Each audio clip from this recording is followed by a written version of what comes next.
Election Day is November 5th, and we're sitting down with Norwalk's candidates for Common Council and Board of Education, and we're asking them for their qualifications, their opinions, and their visions for Norwalk. Tell me why you're running. I kind of want to know what you've seen about Norwalk, whether it's good or bad.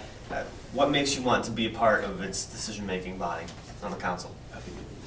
Well, I've lived in Norwalk since I was 3. I've attended Norwalk Public Schools, and I've just been involved in local politics for the past 7 years. And since then, I've seen a lot of things, and I'm not happy with the direction that Norwalk is going in. So, I want to be a part of helping Norwalk reach its full potential, and especially South Norwalk. So I'm running in South Norwalk. So there's a lot of things I've seen, experienced in South Norwalk that I think I can help change and improve.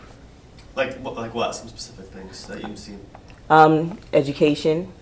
So that's a citywide problem, but also South Norwalk. I want to make sure that, our youth are getting the best education possible. So, we talk about the achievement gap, helping to close the achievement gap. So making sure that our public schools have the resources they need to make that happen. And then in addition to that, community programs.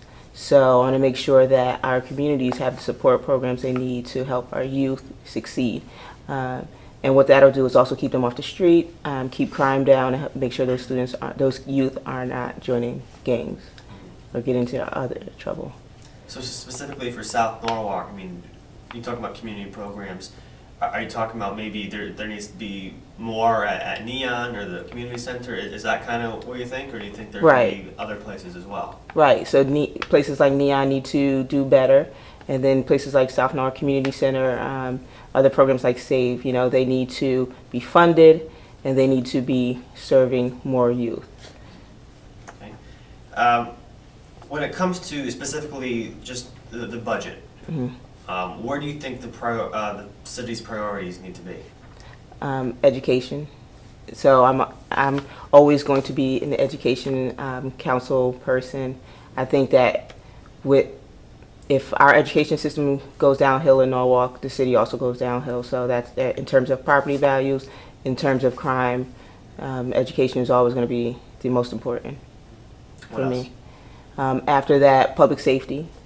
So I think that, but if we do a good job with education, then public safety, we won't need as much funding theoretically. But that is very important, because if people feel safe, then they'll come to our city, visit our attractions, and bring in more revenue for the city.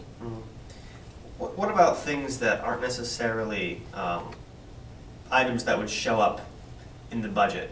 Whether it be moving along development, whether it be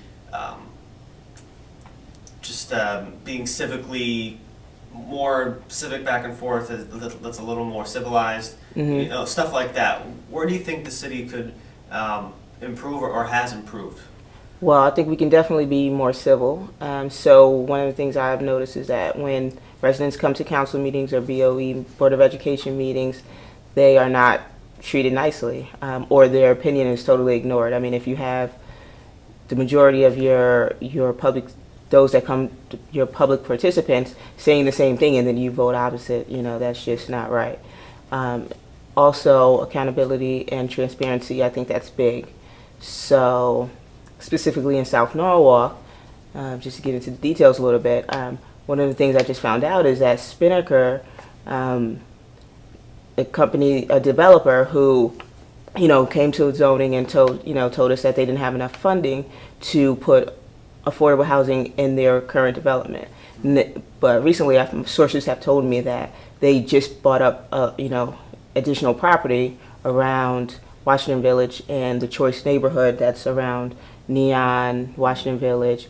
So if you have money to buy a property, then why are you telling us that you can afford to put all of your required affordable housing units in your current development? Not to mention that 95-7 is the Stall 95-7 project is one of their projects. So, accountability and transparency, because, our current council and mayor are supporting and backing these guys. So, Actually, speaking of the council and the mayor, what do you think the relationship and the dynamic between the council and the city's mayor should be? I think that the council should definitely be be the body that keeps the mayor in check, not necessarily an obstruction. Things need to get done in Norwalk. However, when we see that, there's no accountability, there's no transparency, the council should definitely be a check to make sure that we are getting those things.